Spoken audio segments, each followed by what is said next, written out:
At the beginning of this clip, a Russian field commander is seen standing before several motorized infantrymen.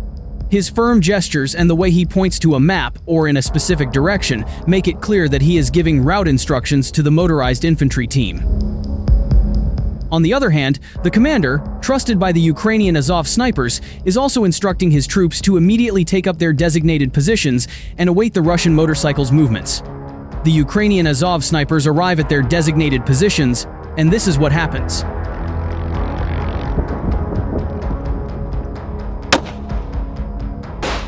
Behind every rapid movement of motorized troops is extensive intelligence work, and in this footage, we see how a sniper has memorized the route for months. This is the result of months of work, recon, repeated observations, and pattern recording. This video gives us a glimpse of how field intelligence turns a simple warning into a planned operation and what the consequences are for a convoy that moves without changing its route. One shot counts. One shot must take down one enemy. There's no room for error. One bullet, one target. Note, there's no spray and pray here. One shot is prepared to eliminate one threat. This moment shows the preciousness of bullets. One shot must eliminate the threat, not just injure. Several motorcyclists are seen falling, but only a few. There are dozens more behind them on different routes. A few days ago, the battlefield in Donetsk witnessed another extraordinary event. Reportedly, a Ukrainian sniper from the Ghost unit claimed to have successfully targeted 2 Russian soldiers from a distance of nearly 4 kilometers, a shot that was said to be a new world record. Still on the same route, Ukrainian Azov snipers are taking up positions again, targeting motorcyclists entering the forest. But the Ukrainian snipers' success was only one part of a larger operation.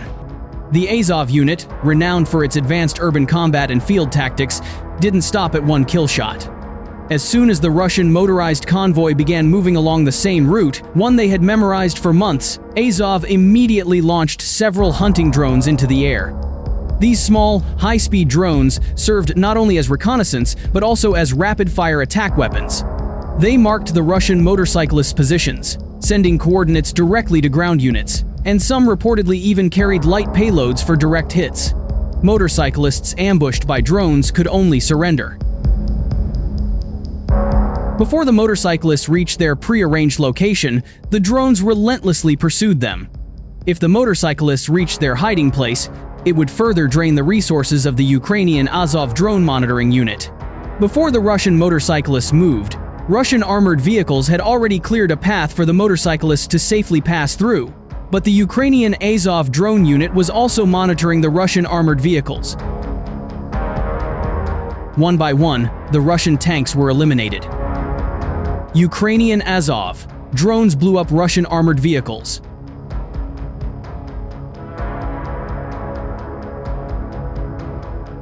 On Ukraine's eastern front, the Azov unit continues to bolster its defenses with technology that has become a symbol of modern warfare: FPV drones. In recent weeks, these forces have reportedly successfully intercepted and eliminated several Russian armored vehicles attempting to breach defenses around Pokrovsk and Avdiivka. According to reports from the Kyiv Post and Defense Express, the attacks were carried out using locally manufactured FPV drones, armed with small but accurate payloads. The operation is described as part of a defense by observation strategy, where aerial reconnaissance and precision strikes are combined into a single early warning system. Drones are now our eyes, ears, and hands, said one drone operator interviewed by Ukrainska Pravda. We don't just see the enemy, we cut off their paths one by one. The Azov unit, known for its disciplined close-quarters combat tactics, is now adding a new layer to its defenses, with high-speed drones controlled directly from the perimeter. Footage circulating on Ukrainian social media shows several Russian armored vehicles being hit by FPV strikes while attempting to penetrate open roads. The vehicles appear to have caught fire before reaching Ukrainian infantry positions. In addition to attacking ground targets, Azov drones are also used to monitor the eastern sector's borders, ensuring no surprise infiltrations at night. In some cases, operators are able to detect enemy movement up to several kilometers away before contact occurs, giving ground forces time to prepare counterattacks or reposition. Defense analysts from the Institute for the Study of War, ISW, note that the widespread use of drones by units like Azov gives Ukraine a tactical asymmetric advantage. low production costs, high effectiveness, and great flexibility in both urban and open terrain. Drones like these are changing the logic of ground warfare, ISW wrote in its report. It's no longer about who has more tanks, but who can see and attack faster. While there has been no independent confirmation of the exact number of vehicles destroyed, the increasing trend of drone attacks in the Donetsk sector has been acknowledged by both sides. Russia has also reportedly begun installing protective nets and anti-drone devices on some vehicles to reduce losses. For Ukraine, drones are not just weapons, but symbols of resilience, small tools that keep vast borders safe. And for the Azov troops, who now stand guard on the Donetsk front lines, the sky is not just a battlefield. It is a digital shield that ensures their land remains theirs. The idea of using drones in conflict zones is not new. However, their application as a primary combat weapon has only truly exploded in the last decade, particularly following the conflicts in Syria, Nagorno-Karabakh, and ultimately Ukraine. The origins of this idea can be traced back to 1916, when American engineer Charles Kettering developed the first unmanned aircraft, the Kettering bug. Although it failed to achieve widespread use during World War I, the concept of a pilotless aircraft began to attract the attention of militaries worldwide. However, the modern concept of a combat drone was born in the early 2000s when the United States began using the MQ-1 Predator in Afghanistan and Iraq for reconnaissance and precision strike missions. This gave rise to a new understanding that the future battlefield would be dominated not by tanks, but by aerial cameras and digital signals. A major change occurred after the 2020 Nagorno-Karabakh conflict, in which Azerbaijan used Turkish-made Bayraktar TB-2 drones to destroy Armenian defense systems with remarkable efficiency. Since then, many countries have begun reassessing their military strategies, including Ukraine. When Russia launched a full-scale invasion in February 2022, Ukraine faced an enemy with far greater military might. With limited resources, tech volunteers and Ukrainian defense forces began building their own drones from commercial drones, initially used for photography, to modified versions with attack capabilities. This is how what is now called the FPV revolution was born. At first, we just wanted to see if a drone could carry grenades, one Azov drone operator told Ukrainska Pravda. Now, it can destroy tanks. The Ukrainian government then officially established the Army of Drones program in mid-2022, an initiative that trains thousands of operators and produces thousands of drones per month. What was once considered experimental has now become the backbone of the country's defense. Research institutions like the Institute for the Study of War, ISW, and the Royal United Services Institute, RUSI, note that in the past 2 years, Ukraine has become a veritable laboratory for drone-based warfare, a place where an old idea has finally become a strategic reality. Drones are no longer ancillary to warfare, but part of core tactics. From the sands of Iraq to the wheat fields of Donetsk, history shows that one simple idea, flying a pilotless aircraft over enemy lines, has changed the entire face of modern warfare. And in the skies over Ukraine today, that idea continues to evolve faster, smarter, and more deadly than ever.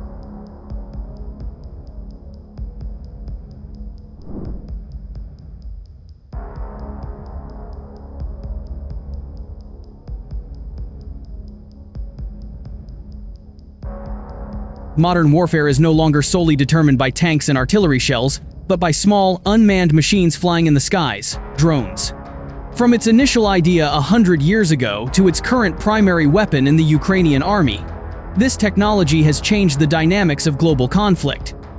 The concept of drones actually dates back to World War I, when American scientist Charles Kettering created a pilotless aircraft called the Kettering bug. However, the idea only truly took off in the early 2000s, when the United States and NATO deployed MQ-1 Predator and MQ-9 Reaper drones for reconnaissance and precision strike operations in the Middle East. Since then, drones have become NATO's eyes in the sky, monitoring enemy movements, gathering intelligence, and protecting Allied airspace from sudden threats. Programs like the Alliance Ground Surveillance, AGS, in Italy, using the RQ-4D Phoenix, can monitor an area of over 100,000 square kilometers in a single mission. This advanced surveillance technology has become the basis for drone strategies in many countries, including Ukraine. When the Russian invasion began in February 2022, Ukraine realized they wouldn't win with conventional weapons alone. With limited forces, they began looking for a smart solution, and the answer came from inexpensive, homemade drones. Initially, these drones were simply FPV units modified from commercial products. But thanks to citizen initiative, technicians, and government support, Ukraine now has a thriving national drone industry. Through the Army of Drones program, more than 200 domestic companies are producing thousands of drones per month. Some of these, like Drone UA, Ukraspec Systems, and Viri Group, have developed variants of attack, reconnaissance, and even long-range kamikaze drones. These drones can carry payloads of up to 2.5 kilograms of explosives and strike targets at speeds of over 150 kilometers per hour, weapons worth hundreds of dollars capable of destroying tanks worth millions. While NATO has not deployed combat drones directly to Ukraine, intelligence from NATO and US air surveillance systems has played a crucial role. Drones such as the MQ-9 Reaper and RQ-4 Global Hawk operate over the Black Sea and eastern Poland, gathering information on terrain and Russian troop movements. This information is then relayed through Allied communications channels, helping Ukraine coordinate ground and air attacks more accurately. Defense analysts refer to this as a form of non-combat coordination, where data from NATO drones provides Ukraine with a strategic advantage without directly involving Allied forces on the battlefield.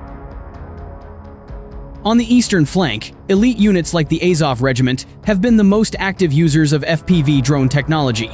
They not only operate reconnaissance drones to detect enemy movements but also launch attack drones that target Russian motorized convoys and armored vehicles in Donetsk and Zaporozhye.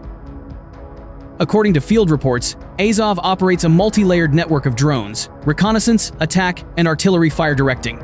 One small drone can mark an enemy position, while the next FPV drone immediately strikes the target with deadly precision. Every airborne shot should mean a down target, one Azov operator said in a local interview. With a combination of tactical training, NATO data, and local drone innovation, units like Azov serve as a digital shield for Ukraine's borders. Every day, they monitor airspace, repel ground attacks, and ensure defense areas remain safe from Russian armored infiltration. Today, the war in Ukraine is not just about physical combat, it's also about technology and the speed of adaptation. Ukraine has proven that innovation can match great power. A small drone, the product of civil and military cooperation, has become a symbol of national resilience and ingenuity. From giant NATO drones in the skies over Europe to small garage-built FPVs flying over Donetsk, one simple idea has transformed into the most effective air defense system of the modern era. The sky is no longer just a flying domain now, it's the new battlefield.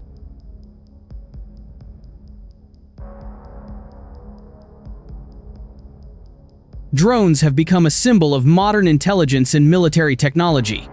For NATO and the United States, unmanned aircraft systems are not just reconnaissance tools, they are part of a global strategy that combines surveillance, precision strikes, and intelligence security. The US began seriously developing military drones in the 1992, with the flagship project being the MQ-1 Predator, manufactured by General Atomics. The Predator was first used for reconnaissance missions in the Balkans, and then armed with AGM-114 Hellfire missiles during the Afghanistan and Iraq wars. Its success gave rise to the next generation, the MQ-9 Reaper, which boasts a longer range, a larger payload, and the ability to fly up to 15,000 meters for 24 hours non-stop.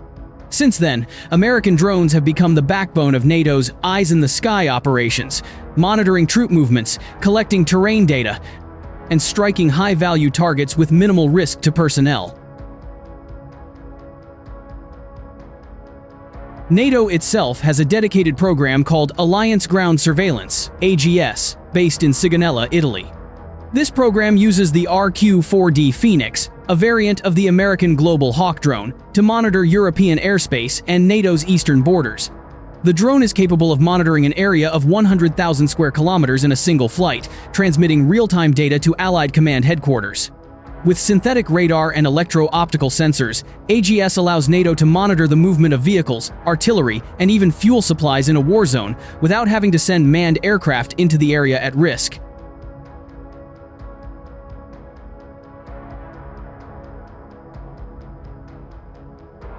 The modern war in Ukraine demonstrates that technology is not just a tool, but the core of a nation's survival strategy. Drones, both high-tech NATO drones and humble Ukrainian drones, prove that innovation, creativity, and adaptability can balance unequal forces.